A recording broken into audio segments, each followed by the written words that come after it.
ख्वाब हो तुम या कोई हकीकत, कौन हो तुम बतलाओ। देर से कितनी दूर खड़ी हो और करीब आ जाओ।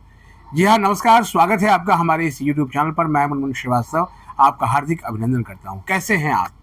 ये गीत आपको समर्पित है क्योंकि जो ख्वाब है आपका दिल्ली विश्वविद्यालय में एडमिशन का, वो अब थोड़ा करीब आता हुआ दिख रहा है। करीब आता हुआ क्यों दिख रहा है उसके बारे में बताऊंगा। सबसे पहले आपको सतर्क और सावधान कर दूं। सतर्कता इसलिए क्योंकि कल रात को जो है बहुत सारे आपके कमेंट्स आए और बहुत सारे आपके मैसेजेस भी आए कि ईमेल जो है वो आ चुका है, फला व्यक्ति को, उसको आ गया, उसके दोस्त को आ गया। ईमेल किसी को भी नहीं आया था, क्योंकि ईमेल की प्रक्रिया 22 से शुरू होगी और इस बात की जो जानकारी है वो स्वयं दिल्ली विश्वविद्यालय के रजिस्ट्रार कार्यालय से प्राप्त हुई थी और उसके बाद इस पर हमने जो है वो दिल्ली विश्वविद्यालय प्रिंसिपल संघ की सचिव और दौलत राम कॉलेज की प्रिंसिपल प्रोफेसर सविता रॉय का इंटरव्यू भी किया था। वो इंटरव्यू बहुत लेट इवनिंग को फिनिश हुआ था और हमने कोशिश भी की थी कि रात 10 बजे तक आपको वो इंटरव्यू देखने को मिले और हमारे प्रयासों से ये हुआ भी। अब सवाल ये है कि सावधान क्या रहना है। देखिए, रिजेक्शन की बातें मैंने बहुत सुनी, इससे करोगे वो रिजेक्ट हो जाएगा, अरे आपकी ये प्रेफरेंस लॉक नहीं हुई तो आपकी एप्लीकेशन रिजेक्ट हो जाएगी, ये होगा वो होगा, फलाना ढिमका, कान पका दिए बिल्कुल। सवाल ये है कि इस डर के बिजनेस से बाहर आइए, क्योंकि जो तमाम लोग आपको अपडेट दे रहे हैं उनको इस राउंड से बहुत अधिक लेना देना नहीं है, क्योंकि ये जो राउंड है वो क्लास 12 के मार्क्स पे है और उनका इंटरेस्ट CUET में है।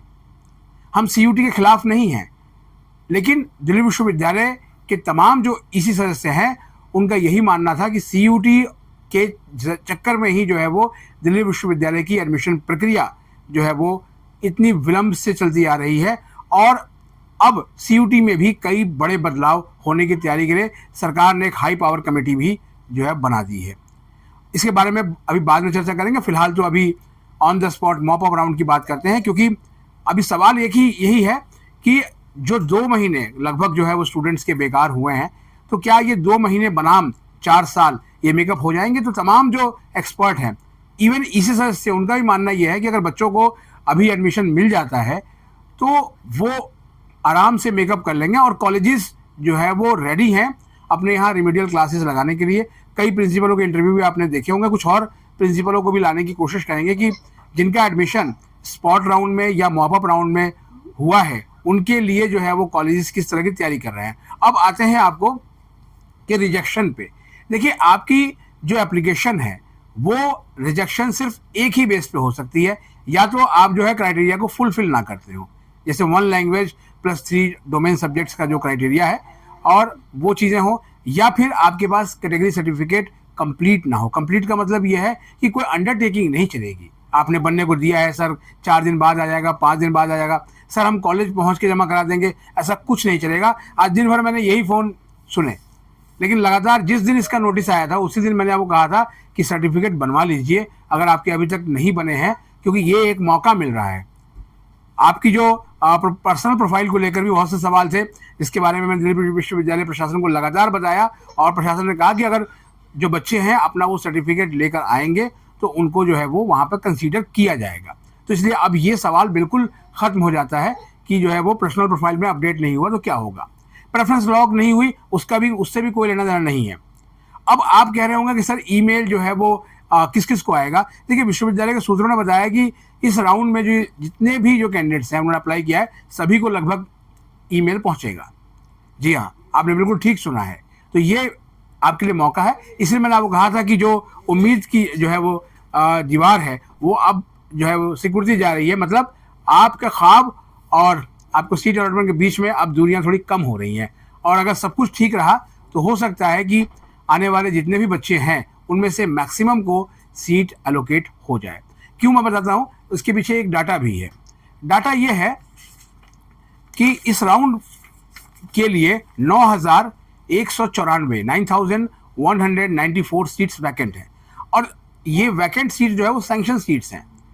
अगर इसमें हम ब्रेकअप देखें तो 2,136 सीटें ओबीसी में खाली हैं, 1,439 सीटें यूआर में खाली हैं, 1,092 सीटें एससी कैटेगरी में खाली हैं, 1,528 जो सीटें हैं वो एसटी कैटेगरी में खाली हैं और ईडब्ल्यूएस में आपका 1248 सीटें खाली हैं। पीडब्ल्यूडी में आपका 1263 सीटें खाली हैं। इसके अलावा सिख माइनॉरिटी कोटा के अंतर्गत 246 और क्रिश्चियन कोटा के अंतर्गत 242 सीटें खाली हैं। अगर हम इसको डबल कर दें तो ये आंकड़ा जो है वो लगभग 19,000 के आसपास पहुंच जाता है। और अगर हम पिछले मॉपअप राउंड को ध्यान में करें जिसमें लगभग 21,000 कैंडिडेट्स ने अप्लाई किया था, तो ये कमोबेश संख्या उतनी है, यानी कि जितने भी लोग आवेदन करेंगे और अगर वो पहुंचे तो शायद उनको एडमिशन जो है वो मिल जाए। यही एक अच्छी इसमें गुड न्यूज़ है। अब कईयों ने पूछा कि सर जो है वो शॉर्टलिस्ट अगर जो है वो किया जाएगा तो किस बेस पे किया जाएगा। जब मैंने ये आपको जानकारी दे दी तो यहाँ शॉर्टलिस्ट करने का जो प्रॉब्लम है वही सिरे से जो है वो खारिज हो जाता है। हालांकि शॉर्टलिस्ट इस बिना पर भी किया गया होगा कि आपके डॉक्यूमेंट्स पूरे हैं कि नहीं, आपने मार्क्स ठीक से भरे हैं कि नहीं भरे हैं, और जाहिर है आपने ये गलती नहीं की होगी। इसलिए मैंने आपको सावधानी की बात करी कि आपने तमाम सावधानियां रखी हैं या नहीं रखी हैं। अब एक सवाल बड़ा है कि सर मेल आईडी पे मेल कब आएगी। र्यूमर तो एक दिन पहले ही उड़ा दिया गया, जबकि जो है कहा गया कि 22 तारीख से ईमेल आना शुरू होगा। अब इसके बाद क्या करना है? इसके बाद ये है कि ये एडमिशन का लास्ट चांस है। जी हाँ, और ये चांस बड़ी मुश्किल से आया है। तमाम हम लोगों ने स्टोरीज की इसके ऊपर, और जब मैंने इस मुद्दे पे लगातार जो है प्रशासन से सवाल किया तो उसके बाद ये मुद्दा ईसी में उठा और ईसी सदस्यों को जो है वो वाइस चांसलर ने एश्योर किया कि अगर वो उन्हें ऑथराइज करते हैं तो ये ऐसा कोई राउंड लेके आ सकते हैं। और ड्यू के हिस्ट्री में ये पहली बार ऐसा हो रहा है। आईपी यूनिवर्सिटी और दूसरी यूनिवर्सिटीज़ में जो है वो ऑन द स्पॉट राउंड होते रहे हैं, लेकिन दिल्ली विश्वविद्यालय में ऐसा नहीं हुआ। तो आप इस अपने लिए ताली बजा सकते हैं कि आपने समस्याएं बताई और हमने उसे चैनल पर दिखाया। ये एक शेड्यूल इसका जो हमें सूत्रों ने बताया है विश्वविद्यालय के कि 23 से लेकर ये 29 सितंबर तक ये राउंड चलेगा। फिलहाल ये शेड्यूल है, लगभग एक सप्ताह का ये शेड्यूल है। तो जो ये जानना चाहते थे कितने दिन चलेगा, तो ये 7 दिन चलेगा, 23 से लेकर 29 तक। अगला जो संडे है वो 28 को होगा, तो संडे को जो है वो मल्टीपर्पज़ हॉल में जो है वो सीट्स का अलॉटमेंट नहीं होगा। अब जाना कब है? जाने का जो स्लॉट है वो आपके ईमेल में लिखा होगा, जो इनविटेशन आपको आएगा। लेकिन जो है वो सूचना यही है कि 9 बजे से शुरू होगा अलॉटमेंट प्रोसेस और ये शाम तक चलता रहेगा अलग अलग स्लॉट के हिसाब से। कुछ कॉलेजों से भी हमने पता लगाने की कोशिश की, तो उन कॉलेजों ने कहा कि 2 दिन के लिए ऑनर्स, 2 दिन के लिए प्रोग्राम कोर्सेज के लिए उन्होंने अपने टीचर्स का शेड्यूल बनाया है, जो वहाँ पर मल्टीपर्पज़ हॉल में बैठेंगे आपको सीट अलॉट करने के लिए। तो आपको बहुत ज़्यादा पैनिक होने की आवश्यकता नहीं है। क्या होगा, कैसे होगा? एक और कैंडिडेट्स ने लिखा है कि सर बहुत थोड़ा टाइम मिलेगा, कैसे पहुँचेंगे? देखिए, सूचना आपको पहले दे दी गई थी कि आप जो है रेडी रहें क्योंकि आपको बुलाया जाएगा। एक ने कहा कि सर मैं अपनी दीदी को भेज सकता हूँ अपनी जगह पर। देखिए, आपको आना पड़ेगा, दीदी साथ आ सकती हैं, क्योंकि ये कहा गया है कि आप गार्जियन के साथ भी आ सकते हैं, अपने पेरेंट्स के साथ आ सकते हैं।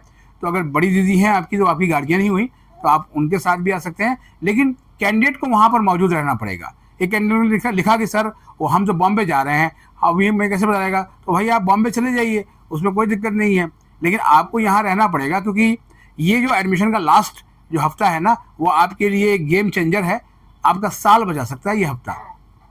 और इसके बारे में तमाम लोग अब अपडेट क्यों नहीं दे रहे हैं? क्योंकि उनका जो इंटरेस्ट है वो 2026 के सीयूटी में है, लिहाजा वो अब बताया था मैंने आपको, बोलने की ज़रूरत नहीं है कि 2026 का इंटरेस्ट है, 2025 में अब उनका कोई इंटरेस्ट नहीं है, क्योंकि आप उनके अब पोटेंशियल क्लाइंट नहीं हैं। मुझे ये शब्द बोलते हुए ज़रा भी गुरेज नहीं है, क्योंकि डराना, सपने दिखाना और फिर बाद में जो है वो कुछ भी होना तो चले जाना, तो ये चीज़ें हो गई हैं। तो इसलिए अब आप ड्यू की वेबसाइट को लगातार देखते रहें, अपनी ईमेल को ज़रूर चेक करें। कल सवेरे से चेक करना शुरू कीजिएगा, क्योंकि 22 तारीख है और हो सकता है कि आपको 23 को ही बुलाया जा रहा हो सकता है कि आपको 24 को बुलाया जा रहा हो, या हो सकता है कि आपको फिर 29 को बुलाया जाए। तो आप उसको देखते रहिए और प्रिंट आउट ज़रूर रख लीजिएगा अपने सारे जो डॉक्यूमेंट्स के 2-2 सेट, वो सेल्फ अटेस्ट भी करना होगा उसको, और ओरिजिनल रखिएगा। डिजी लॉकर की मार्कशीट के चक्कर में पढ़ने की ज़रूरत नहीं है। इसको लेकर भी बहुत सारे सवाल किए गए हैं। जब आपके पास ओरिजिनल डॉक्यूमेंट मौजूद है, उसको वेरीफाई करने वाले लोग वहाँ पर डेस्क लगाए हुए होंगे, मौजूद हैं, तो फिर लेके जाने में आपको क्या दिक्कत है? एक ने कहा कि सर मेरा जो सर्टिफिकेट है वो फलाने कॉलेज में जमा है, किसी प्राइवेट कॉलेज में, तो हम वहाँ से कैसे लें? भाई आप कल जाएं और उसको जो है वो कहें कि मेरे को इस काउंसलिंग में पार्ट लेना है, तो वो आपको ज़रूर देंगे। कुछ एप्लीकेशन लिखवाएंगे, कुछ हो सकता है कि आपको निकाल के दे दें, लेकिन आपको डॉक्यूमेंट्स तो पूरे लेके आने पड़ेंगे।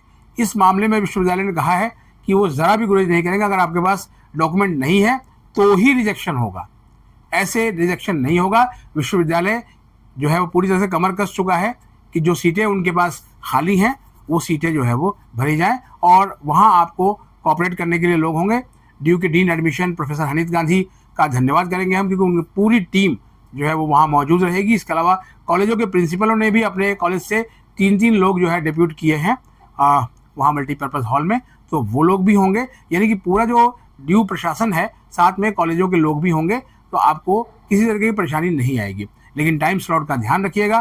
कैसे पहुंचना है मल्टीपर्पज़ हॉल, ये भी हम वीडियो के ज़रिए आपको बता चुके हैं, तो जाकर उस वीडियो को देख लीजिएगा। ये वीडियो कल अपलोड कर दी गई थी। आपके सवाल अभी भी बहुत होंगे, मैं नहीं जानता कि अभी सवाल खत्म होंगे, लेकिन सवाल आपके अभी भी होंगे कि मेरिट कैसे बनेगी। तो मैंने आपको बता दिया कि मेरिट को लेकर जो है बहुत अधिक आपको इस समय सोचने की ज़रूरत नहीं है। कोई इसकी अलग से कट ऑफ भी नहीं होने वाली है। कट ऑफ का बहुत शोर मचाया गया था, कट ऑफ लो होगी, हाई होगी, कट ऑफ का भी कोई फिलहाल चक्कर नहीं है। पहले आप पहुंचिए। आप सभी को मैं शुभकामनाएं दूंगा। और फिर वहीं जहाँ से शुरुआत किया था कि ख्वाब हो तुम या कोई हकीकत, तो ये ख्वाब आपकी हकीकत बनने की बीच में बस थोड़ा सा फासला रह गया है, और उस थोड़े से फासले को जो है वो आप मिटा लीजिए। क्योंकि कभी ऐसा ना हो कि आप कहें कि ज़रा सा फासला दोनों से मिटाया ना गया, हमसे आया ना गया, उनसे बुलाया ना गया। वो आपको बुलाएंगे, ठीक है। तो इंतज़ार कीजिए इन्विटेशन का। हमारे चैनल पर नए हैं तो चैनल को सब्सक्राइब कर लें और इसे अपने दोस्तों के बीच शेयर करें। मिलते हैं एक और एपिसोड के साथ, तब तक के लिए नमस्कार।